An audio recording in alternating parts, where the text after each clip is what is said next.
Welcome to StoryTime again. Can you remember where we're up to in our story all the way through the Bible? I hope you can. Well, let me remind you, today we're going to talk a little bit more about Solomon, just to remind you, and we're going to tell you what happens next. Today is a sad story in the history of God's people, Israel. Now, this is Solomon. We met Solomon last week, didn't we? And Solomon was David's son. In fact, the Bible tells us that Solomon was the wisest man. Can you remember last week we talked about how he used his wisdom and how there were two ladies and they both had babies? Can you remember? And Solomon was going to cut the baby in half because both of the ladies were arguing over it. And Solomon was showing his wisdom because he wanted to find who was the best man. Well, there are lots of things we can say about Solomon. And, Solomon was a great king for the first 20 years of his reign. And he followed God's laws and he pleased God in all that he did. He wrote many wise sayings that we have in the Bible called the Proverbs. And he led the people. He was a wise man, but God also made him rich and famous throughout the known world at that time.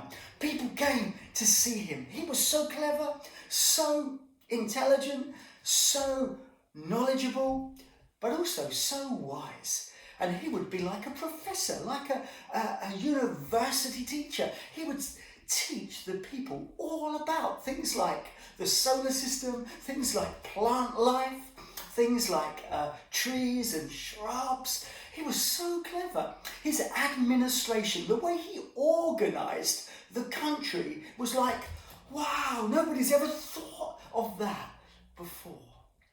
But we also saw that Solomon did something amazing, and that was to build God's holy temple here in Jerusalem. That was the high point of his kingship, that he built God's temple, the place where God would dwell, be amongst his people.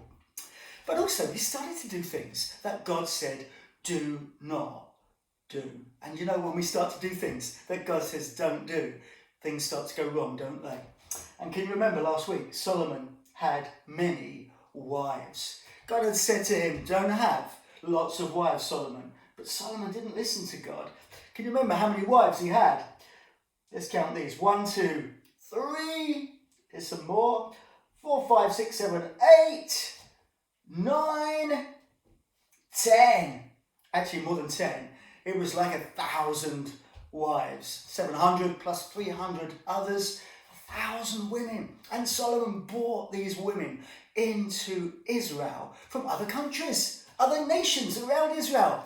And they brought with them the worship of their gods, their idols. And Solomon was okay with that.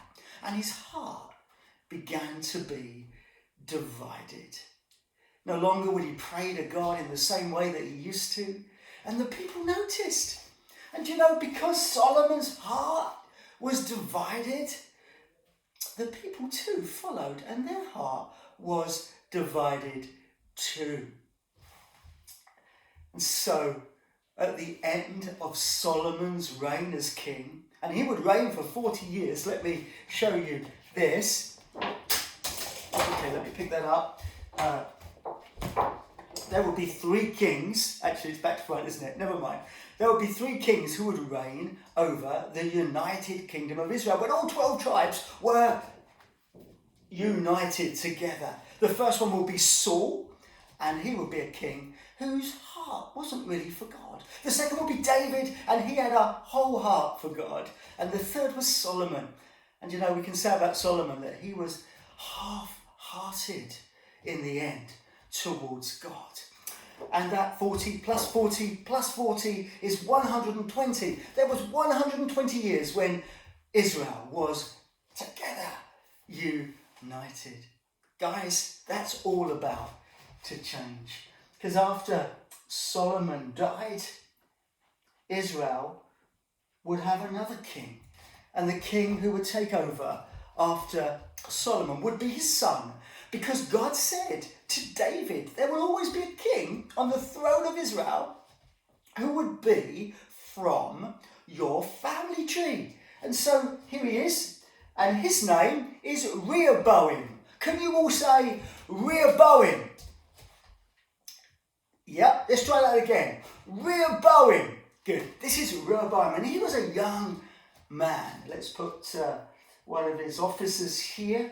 Okay, so this is Rehoboam. Now let me tell you something about Solomon. Before Solomon died, it was known that he would take lots of money from the people living in the country, and that money would be used, it was called taxes, to actually help him govern and organise the country. But he actually taxed them with too much, so much actually, that when he died and Rehoboam became the new king, some people from the other tribes, can you remember how many tribes there are in Israel altogether? Is it 6?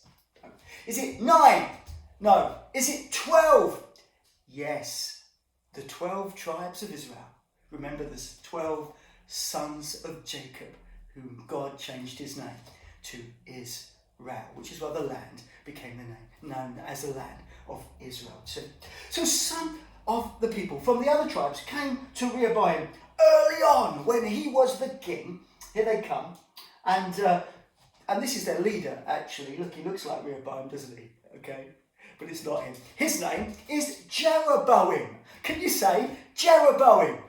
Good, Jeroboam. So Jeroboam, with some of the other leaders of the people from the other tribes who lived there in Israel, came to Rehoboam, and they said to him, Rehoboam, when your dad was king, he really put a heavy burden on us and all the people in the country. Now that you're the king, would you lighten that burden and not charge the people too much money and not expect so much hard work from them that your father did that actually was not good?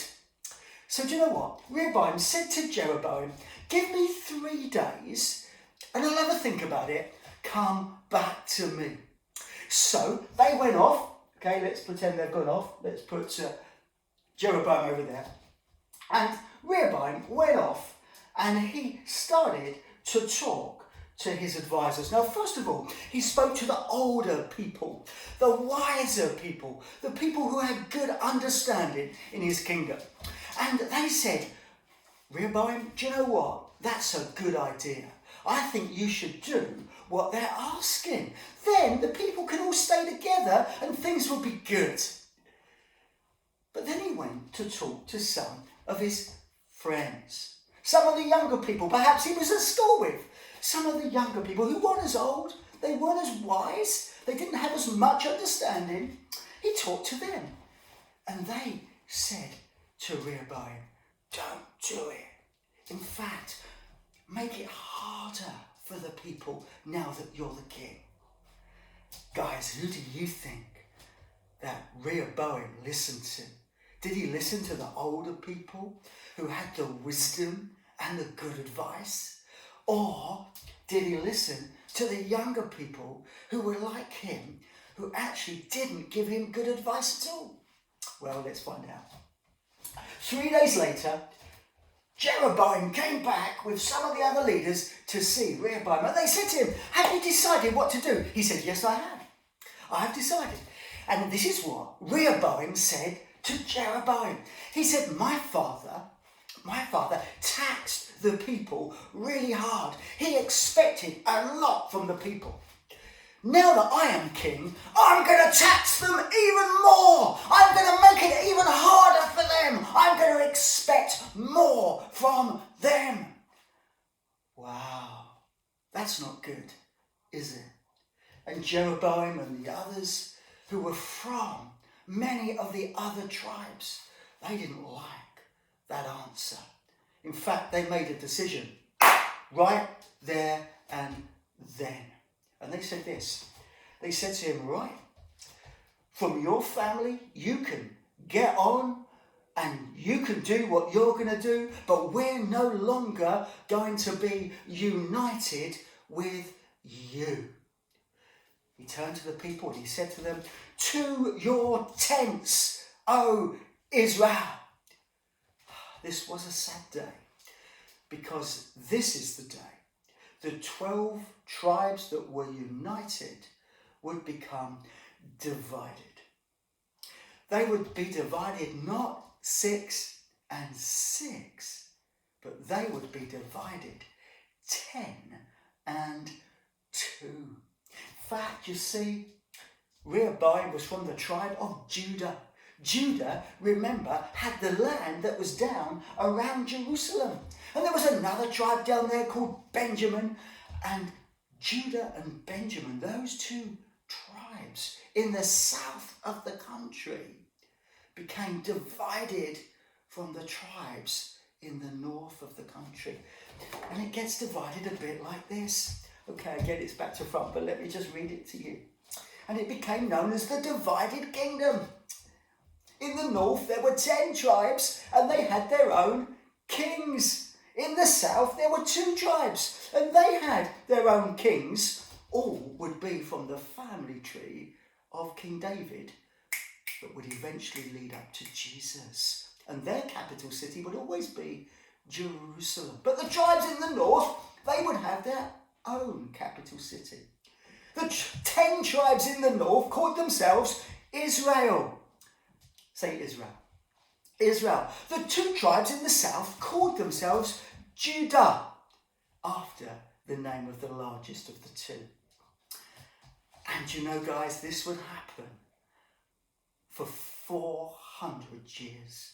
And the sad thing was, the tribes in the north would now fight the tribes in the south.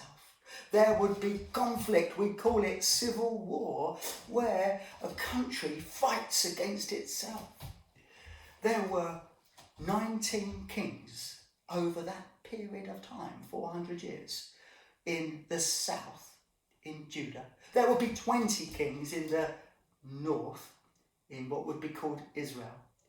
And, you know, not one of the kings up in the north of the country would be good. How do we know whether they're good or bad? Let me tell you. Whether they followed God's law, whether they followed God's instructions, whether they loved God like David did with all his heart. Yet they would still make mistakes, but whether they loved God, and none of them loved God. And as the king was, so the people were also. They followed the king. But down in the south, there would be some kings that would be good during that period of time. 8 of them would be good. And I'll be telling you about some of those soon. But do you know what would happen now? There would be a divide. Jeroboam would lead the 10 tribes up there in the north. And Rehoboam would lead the 2 tribes down here in the south. And over the next period of time in the Bible, God would send prophets, men, mainly men actually, with a message to his people in the south and his people in the north, calling them to come back and trust him and to love him. And I'm going to be telling you about some of those over the next few weeks. People like Elijah. Can you say Elijah? He was one of the prophets that called the people back together to trust God. Here's another one. Elisha. Say Elisha. Here's another one. Isaiah. There's a lot to be said about Isaiah. I'll tell you some things about him. Here's another one. Jeremiah. They would all come at different times. Well, some of them would be together, but most of them would come at different times. Here's another one. Amos. Amos was a shepherd. In fact, he was a shepherd in the south, and God sent him with a message to the north. And we'll maybe listen to him a bit later on. And one more I'm sure that you would have heard of, and we'll learn about him at some point. His name was Jonah. Okay, guys, that's the end of today's message. Next time, I'm going to tell you what happens next in the divided kingdom.